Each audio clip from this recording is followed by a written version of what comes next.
Bom, esse 350 mil pessoas que deixaram de votar, uma abstenção altíssima, poderia ter mudado e muito o cenário dessa eleição aqui em Goiânia. Bom, com certeza a abstenção foi muito grande, muito além do que qualquer um poderia imaginar, e é óbvio que se essas pessoas tivessem votado, esses votos poderiam mudar o resultado, né?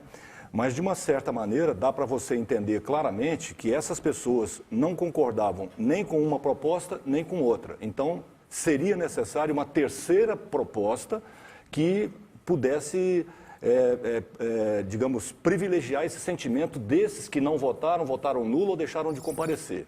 Esse é o primeiro ponto. O segundo ponto que eu acho importante é que o Vanderlan, ele deveria aprender mais com o governador, por exemplo. Ontem, repara que o que o governador fez ontem.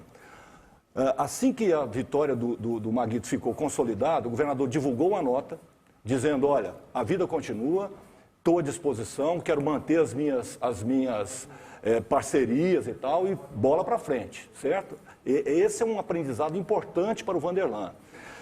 E em relação a Anápolis, né, que eu queria fazer um comentário, também me chama a atenção uma coisa que está passando batido aqui por todo mundo. É o seguinte, é impressionante como o Caiado sai dessa eleição como vitorioso. Não estou me referindo a Goiânia exatamente, ou a Aparecida, mas o Caiado e o DEM cresceram absurdamente no estado. Isso coloca o governador como um líder a ser bastante considerado em qualquer eleição daqui para frente. Primeiro ponto esse. O segundo ponto é que em Anápolis aconteceu uma coisa que só aconteceu em Anápolis, em nenhuma outra cidade do Brasil. Lá, a eleição, por ser municipal, assumiu uma característica que nunca existe em eleição municipal. Ela ficou ideológica. Lá, os conservadores venceram os progressistas, vamos dizer assim, né? A cidade é conservadora, alguém foi lá e detonou esse gatilho, isso provavelmente aconteceu pela postura do presidente, e os conservadores venceram a eleição. E a cidade que já foi comandada por um governo petista. Sim, né? E outra coisa, esse tipo de postura não é comum em eleição municipal. As pessoas estão preocupadas com as praças, com os postos de saúde. A questão ideológica nunca entra com muito vigor numa eleição municipal. Em Anápolis isso não ocorreu. O Antônio Gomide perdeu a eleição porque esse clima se instalou lá. Marley. Em relação a Goiânia, Eva, é o seguinte, ficou muito claro para mim que as pessoas deixaram de votar por mágoa, algumas preocupadas de fato com a pandemia da Covid-19, ou também ficaram completamente apáticas ao processo eleitoral. Agora sim, eu tinha dito mais cedo, vamos entrar com um gráfico. Eu separei aqui um consolidado das informações relativas aos 2 turnos. Os gráficos deles estão ok? Isso. Aqui em Goiânia nós temos 971.221 eleitores registrados. Ausentes no primeiro turno, 298.362.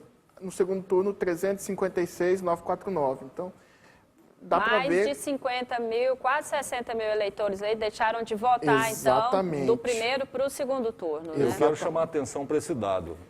Veja bem, esse aumento de pessoas que não votaram, né, esse aumento aí provavelmente tem a ver com a possibilidade que foi anunciada durante a eleição de que Goiânia poderia ser governada por um vice. Então, a abstenção, entre aspas, prejudicou muito mais o Maguito do que o Vanderlan. Porque a vitória se estabeleceu do Maguito apertada nesse segundo turno. Com toda certeza. Né? Vamos para o próximo item, então. Mas eu penso, Léo, que ao mesmo tempo, o próprio eleitor ele ficou muito em dúvida de como proceder, porque, de fato, foi muito estranha a entrada de Rogério Cruz. Primeiro porque o Republicanos, até um certo momento, ele estava na base, ele seria partido integrante da coligação de Wilder Moraes. Aí, posteriormente, por articulações políticas, houve essa mudança. Vamos olhar, então, a segunda cartela aí, então, o comparativo entre os turnos. A gente já falou dos ausentes, Dos ausentes, né, que foi um aumento de 19,6% em relação ao primeiro turno. Maguito Vilela teve um crescimento na sua votação de 27,76%.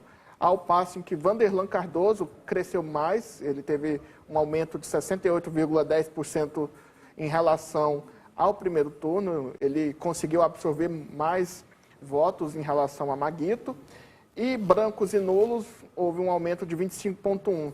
Nesses brancos e nulos, Eva, vale lembrar que no primeiro turno estão acrescidos nesses índices os votos de doutora Cristina e de Vinícius Gomes, porque os dois candidatos, doutora Cristina do PL e Vinícius Gomes do PCO, estão com a candidatura subjúdice, quer dizer, a candidatura deles ainda não foi julgada em definitivo pelo TSE.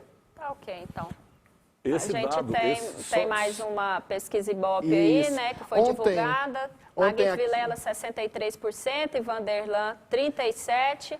E Maguito Vilela, no dia 28, 59%, e Vanderlan Cardoso, 41%. Essa segunda pesquisa foi a que mais se aproximou do resultado final.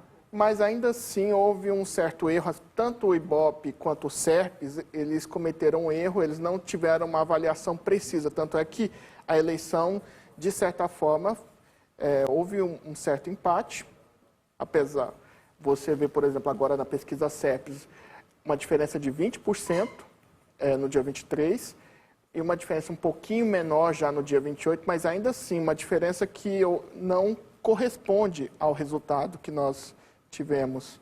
Então, inclusive, é até bom, Léo, que o seu irmão é deputado estadual, presidente da Comissão de Constituição e Justiça da Assembleia. Seria interessante que a Assembleia Legislativa propusesse a criação de uma CPI para avaliar a participação dos institutos de pesquisa nesse processo eleitoral, até mesmo porque houve uma operação da polícia que desbaratou uma quadrilha que supostamente estaria fazendo um comércio irregular de pesquisa. Inclusive, o próprio advogado eleitoral Diogo Crozar, aqui neste estúdio, fez esse comentário de que as pesquisas hoje se transformaram em um comércio. Bom, mas isso aí a gente vai deixar as pesquisas, então, para um próximo momento, né? Porque esse debate é muito amplo e eu vou chamar todo mundo, então, para a gente mudar de assunto, porque agora a gente vai falar de esporte.